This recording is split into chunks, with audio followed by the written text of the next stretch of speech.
अस्सलाम वालेकुम स्टूडेंट्स। मैं हूं आपका मैथ टीचर हाफिज शम्स, एम्स एजुकेशनल इंस्टीट्यूट से। आज हम क्लास 9 के न्यू सिलेबस की लेक्चर सीरीज का आगाज करने वाले हैं, जिसमें मैं आपको चैप्टर नंबर 1 से स्टार्ट करवाऊंगा। चैप्टर नंबर 1 जो है वो हमारे पास है रियल नंबर्स। उसकी एक्सरसाइज 1.1 शुरू करेंगे, जिसका क्वेश्चन नंबर 1 हमारे पास लिखा हुआ है, आइडेंटिफाई एज रैशनल और इररेशनल नंबर्स। तो क्वेश्चन शुरू करने से पहले मैं आपको रैशनल नंबर्स और इररेशनल नंबर्स जो है उनका बेसिक सा कॉन्सेप्ट आपके दिमाग में पहुंचाना चाहता हूं, ताकि आप कोई भी नंबर जो है उसको देखकर ये आइडेंटिफाई कर सकें कि ये रैशनल है या इररेशनल है। तो इसकी बेसिक सी जो डेफिनेशन है वो पहले मैं आपको बता देता हूं। देखिए, रैशनल नंबर जो है इसको हम कहते हैं कि ऐसे नंबर जिनको हम p बाई क्यू की फॉर्म में लिख सकते हैं। ठीक है, ऐसे नंबर जिनको p बाई क्यू की फॉर्म में लिखा जा सकता है वो रैशनल नंबर्स कहलाते हैं, और जिसमें q is not equal to 0 होना चाहिए। यानी जो आपका डिनोमिनेटर है वो आपका 0 नहीं होना चाहिए, क्योंकि अगर किसी भी रकम के अंदर डिनोमिनेटर 0 आ जाता है तो वो आपकी रकम जो है वो इंफिनिटी बन जाती है। बहरहाल ये एक अलग टॉपिक है। तो इररेशनल नंबर जो है ये ऐसे नंबर होते हैं जिनको हम p बाई क्यू की फॉर्म में नहीं लिख सके। ठीक है, not in the form, not written in the form of p by Q. तो देखें, हमारे पास अगर मैं सिंपल नंबर से शुरू करूं, जैसे कि मेरे पास एक नंबर में लिख लेता हूं जी, 2 है, फिर 3 है, फिर 4 है। ये जो सिंपल नंबर्स हैं इनमें हर नंबर के डिनोमिनेटर में 1 मौजूद होता है। ठीक है, तो इसका मतलब जितने भी हमारे पास नेचुरल नंबर्स हैं वो सारे के सारे क्या हैं, रैशनल नंबर्स हैं। ठीक है, उसके अलावा अगर कोई रकम जो है वो हमारे पास या कोई भी वैल्यू हमारे पास इस तरह की लिखी हुई है 2/3, 5/7, तो ये भी आपकी रैशनल नंबर में आ जाती है। अब अगर ये सारे के सारे रैशनल नंबर्स हैं तो फिर बात करते हैं कि इररेशनल नंबर्स कौन से हो सकते हैं। तो देखिए भाई, बटे वाली रकमें जो हैं उनके अंदर भी हमें कुछ वैल्यूज जो है वो मतलब अगर वो बटे की फॉर्म में लिखी हुई है, p बाई क्यू की फॉर्म में लिखी हुई है, तो वो तो रैशनल नंबर्स में ही आएंगी। लेकिन अगर वो डेसिमल फॉर्म में है तो फिर हम कैसे उसको आइडेंटिफाई करेंगे कि ये रैशनल है या फिर इररेशनल है। लेट्स से कि मैं एक वैल्यू लिख लेता हूं, जैसे कि मेरे पास वैल्यू है 5/4। यहां से हम इसको डिवाइड करेंगे। 5 को मैं बाहर रख लेता हूं, हमेशा न्यूमरेटर जो है वो डिनोमिनेटर जो है वो बाहर आएगा, न्यूमरेटर अंदर रखेंगे। 5 जो है वो ग्रेटर है 4 से, तो पॉइंट लगा के यहाँ पे 0 लगाएंगे। 5 8 40, तो ये रकम पूरी पूरी डिवाइड हो चुकी। हमारे पास जो आंसर आया है वो है 0.8। ठीक है, ये रकम पूरी पूरी डिवाइड हो चुकी है, इसको हम कहते हैं टर्मिनेटिंग।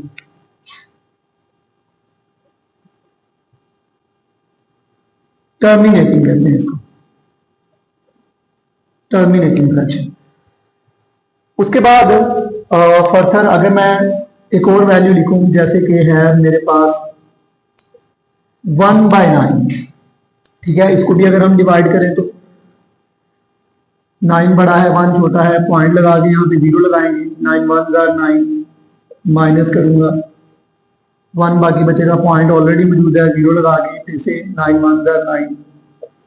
तो इसको मैं जितनी देर तक डिवाइड करता जाऊंगा ये मेरे पास रकम जो है वो इस फॉर्म में आती जाएगी, 0.111 एंड सो ऑन। तो ये है रेकरिंग नंबर्स। ठीक है, तो आपके जो रेकरिंग नंबर्स हैं वो भी रैशनल नंबर में ही काउंट किए जाते हैं, जो बार बार वैल्यूज रिपीट हो रही होती हैं। जरूरी नहीं है कि एक नंबर जो है वो रिपीट हो रहा हो। बार दफा जब आप रकम को डिवाइड करते हैं तो आपके पास आंसर इस फॉर्म में भी आ सकता है, 0.232323 एंड सो ऑन। तो ये आपकी रेकरिंग वैल्यूज हैं, इनको भी हम रैशनल नंबर ही काउंट करते हैं। तो अगर ये सारे रैशनल नंबर्स हैं तो फिर इररेशनल नंबर्स कौन से आ सकते हैं। देखिए भाई, नॉन टर्मिनेटिंग वैल्यू, जैसे कि आपने एक रकम को डिवाइड किया है और आपके पास जो आंसर है वो अच्छा, अब हम बात करेंगे इर्रेशनल नंबर के बारे में। तो इर्रेशनल नंबर में फर्ज करें कि आपने इसी तरह रकम जो है वो डिवाइड की है और आपके पास आंसर जो है वो कुछ इस तरह से आ जाता है 2.35719। ये ना तो टर्मिनेटिंग है और ना ही रिपीटिंग वैल्यूज है। पॉइंट के बाद एक जैसी वैल्यूज भी नहीं रिपीट हो रही और पूरा पूरा डिवाइड भी नहीं हो पा रहा। तो इस किस्म का जो हमारे पास डेसिमल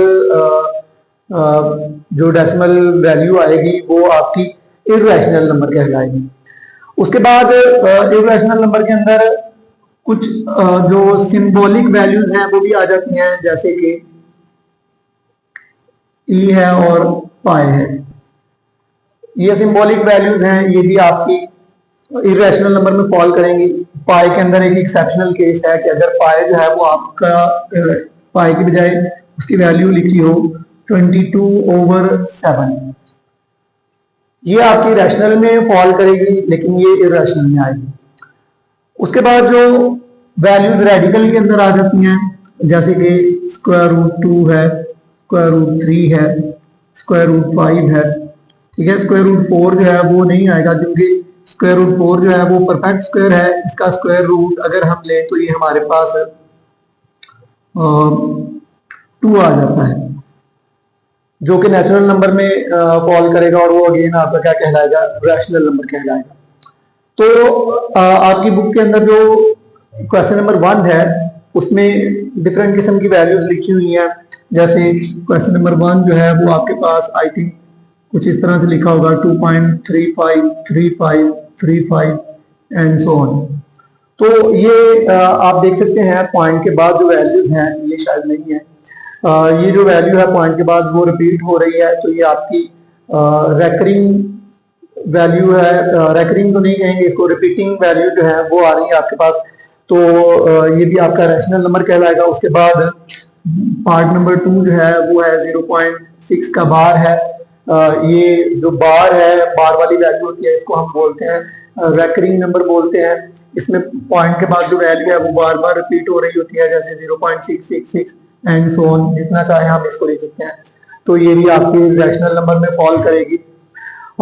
उसके बाद कुछ रेडिकल वाली वैल्यूज लिखी हुई हैं, जैसे कि √3 आ जाएगा या √5 आ जाएगा, या फिर यही रेडिकल वैल्यू जो है वो किसी रकम के साथ प्लस हो रही है या उसके साथ माइनस हो रही है, तो वो इर्रेशनल में फॉल करेगी। उसके बाद बटे वाली रकम एक दो लिखी होगी, आई थिंक 14/5 लिखा हुआ है, तो वो भी आपकी रैशनल नंबर में आएगी क्योंकि वो p/q की फॉर्म में आ जाती है। उसके बाद सिंबल्स हैं, कुछ सिंबल जो है वो मैं आपको ऑलरेडी बता चुका हूँ कि वो इर्रेशनल में फॉल करेंगे। तो ये आपका क्वेश्चन नंबर 1 जो है ये कंप्लीट हो चुका है। अब हम क्वेश्चन नंबर 2 की तरफ चलते हैं। क्वेश्चन नंबर 2 जो है उसकी हेडिंग आपकी बुक पे कुछ इस तरह से लिखी हुई है कि आपने उसको रिप्रेजेंट करना है नंबर लाइन के ऊपर।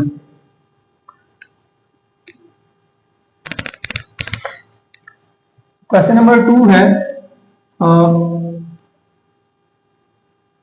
Represent on number line. तो इसको नंबर लाइन पर रिप्रेजेंट करने से पहले मैं आपको नंबर लाइन जो है उसका थोड़ा सा इंट्रोडक्शन देना चाहता हूं। नंबर लाइन हमारे पास कुछ इस तरह से होती है जिसके दरमियान में हम 0 कंसीडर करते हैं। अगर 0 से आप राइट साइड की तरफ मूव करें तो आपके पास पॉजिटिव वैल्यूज आती हैं, जैसे +1, +2, +3, +4 and so on, -1, -2, -3, -4 and so on.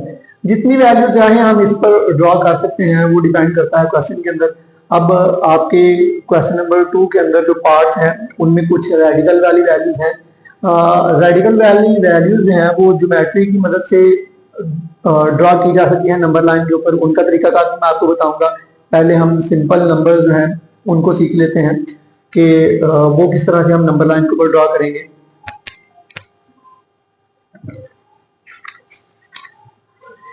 तो देखें भाई, रेडिकल के अलावा आपके जो क्वेश्चन नंबर 2 है उसके अंदर 4 पार्ट्स हैं, वो मैं चारों के चारों इकट्ठे लिख लेता हूं ताकि आप लोगों को इनमें जो थोड़ा सा फर्क जो मैं आपको समझाना चाह रहा हूं वो पता चल जाए। तो ये इसके क्वेश्चन जो इसके 4 पार्ट्स हैं वो मैंने इकट्ठे लिख लिए हैं। तो इनमें आप देख सकते हैं मुख्तलिफ किस्म की जो वैल्यूज हैं वो दी हुई है। ये आपकी मिक्स्ड फ्रैक्शन है, ये भी मिक्स्ड फ्रैक्शन है बट नेगेटिव है, ये भी मिक्स्ड फ्रैक्शन है, ये प्रॉपर फ्रैक्शन है।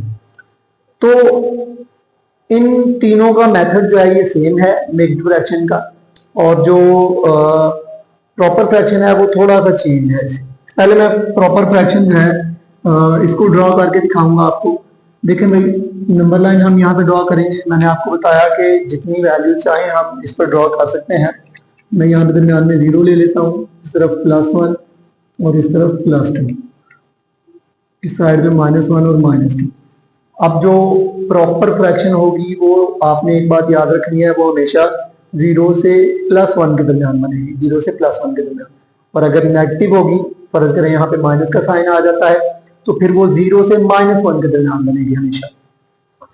तो ये पॉजिटिव है तो 0 से +1 के दरमियान बनेगी। अब बनाने का तरीकाकार क्या है, आपने 0 से 1 के दरमियान जो डिनोमिनेटर है, नीचे वाली जो रकम है, उतने पार्ट्स करने हैं। इसको 1 काउंट करेंगे, 1 2 3 4 5 6 7 8। ऊपर 5 लिखा हुआ है, यहां से काउंटिंग शुरू करेंगे, 1 2 3 4 5। तो ये आपका 5/8 है। इसी तरह अगर मैं मिक्स्ड फ्रैक्शन जो है उसको ड्रॉ करना चाहूं तो उसको हम कैसे ड्रॉ करेंगे वो भी देखते हैं।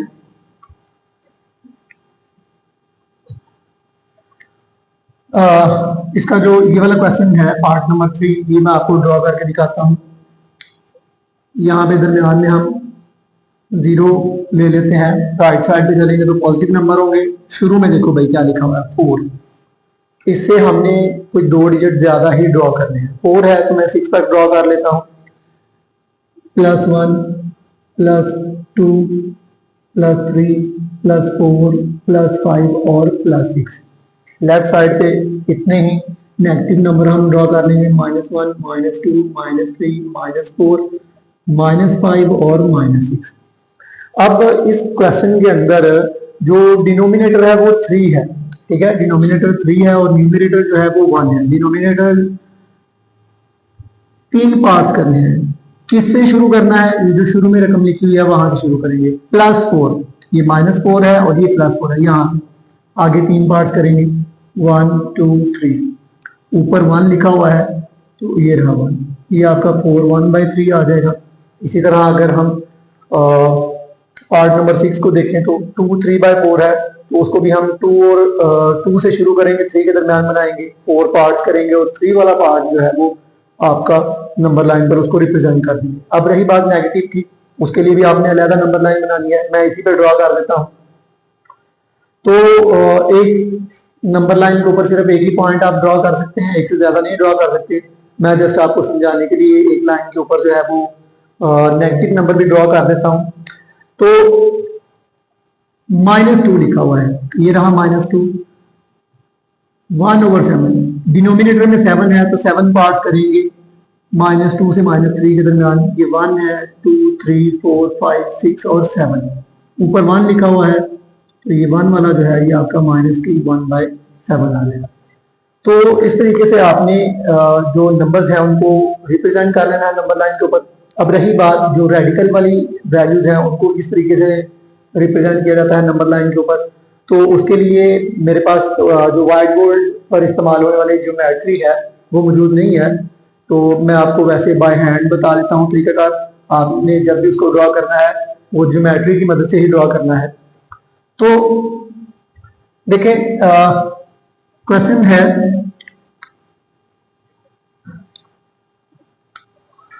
एक क्वेश्चन है √2 और एक क्वेश्चन है √3। इन दोनों को ड्रॉ करेंगे। देखो भाई, ये हमेशा आपका जो हाइपोटेनस होता है उसका रिजल्ट होता है, ये जो क्वेश्चन आपको दिया होता है। बाकी परपेंडिकुलर और बेस से मिलकर बनने वाली ये साइड्स होती हैं, यानी एक परपेंडिकुलर और एक बेस को हम सॉल्व करेंगे, उनका जो सम है वो हाइपोटेनस के इक्वल होता है, उनके स्क्वायर्स का सम वो आपका ये बनता है। लेट्स से कि मैं एक राइट एंगल ट्राइंगल ड्रॉ कर लेता हूँ, उसमें मैं कह देता हूँ जी आपका जो परपेंडिकुलर है वो 1 है, बेस 1। तो यहाँ पे जो आपके पास राइट एंगल ट्राइंगल हमने ड्रॉ किया है, यहाँ पे आपके पास बेस 1 है और परपेंडिकुलर भी 1 है। अगर आप बाय पाइथागोरस थ्योरम इसको सॉल्व करें, हाइपोटेनस जो है ये हमने फाइंड करना है, जो कि बराबर होता है हाइपोटेनस का square is equal to base का स्क्वायर प्लस परपेंडिकुलर का स्क्वायर। हाइपोटेनस फाइंड करेंगे, बेस की जगह पे 1 आ जाएगी उसकी वैल्यू, परपेंडिकुलर की जगह पे भी 1 का स्क्वायर 1 होता है, दोनों को जमा करेंगे 2 आएगा। हाइपोटेनस फाइंड करना है, स्क्वायर रूट लेंगे दोनों साइड पे, स्क्वायर रूट के साथ कट गया, स्क्वायर रूट 2। तो ये हमारे पास हाइपोटेनस निकला है। अब इसको हमने नंबर लाइन पर किस तरह से रिप्रेजेंट करना है, आपने एक नंबर लाइन जो है वो ड्रॉ कर लेनी है। मैं ऊपर कर लेता हूं, यहाँ पे जगह कम है। 0 तो 2 है, मैं इससे कोई यहाँ पे 2 यूनिट जो है वही ड्रॉ कर लेता हूँ, 1 और 2, -1 और -2। देखिए भाई, बेस की जो वैल्यू है उस पॉइंट तक आपने जाना है। 1 है तो 1 तक मूव करेंगे, अगर यहाँ पे 2 होगा तो आप 2 तक मूव करेंगे, ठीक है। अगर 3 होगा तो 3 तक मूव करेंगे। 1 पे जाके आपने जो प्रकार है या जो डी होती है उसकी मदद से आपने यहाँ पे 90 डिग्री का की जो लाइन है वो ड्रॉ करनी है, परपेंडिकुलर ड्रॉ करना है। फिर आपने देखना है दूसरी वैल्यू कितनी है।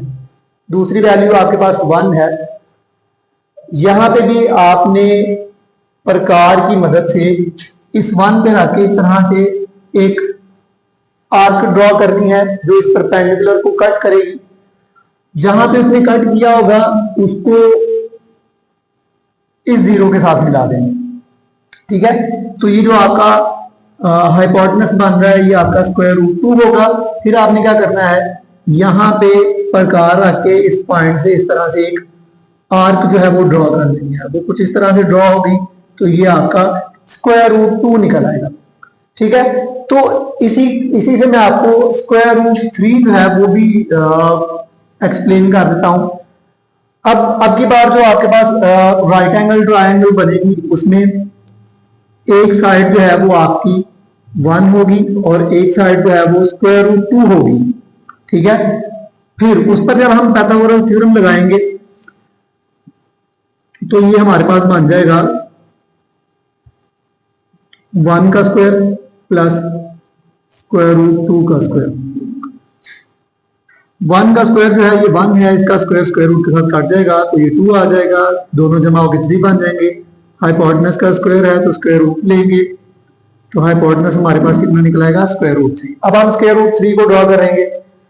अगेन अगर आपके पास ये सिंगल पार्ट है स्क्वायर रूट 3 तो पहले आपको स्क्वायर रूट 2 वाला सारा प्रोसेस जो है वो करना पड़ेगा, स्क्वायर रूट 2 ड्रॉ करना पड़ेगा।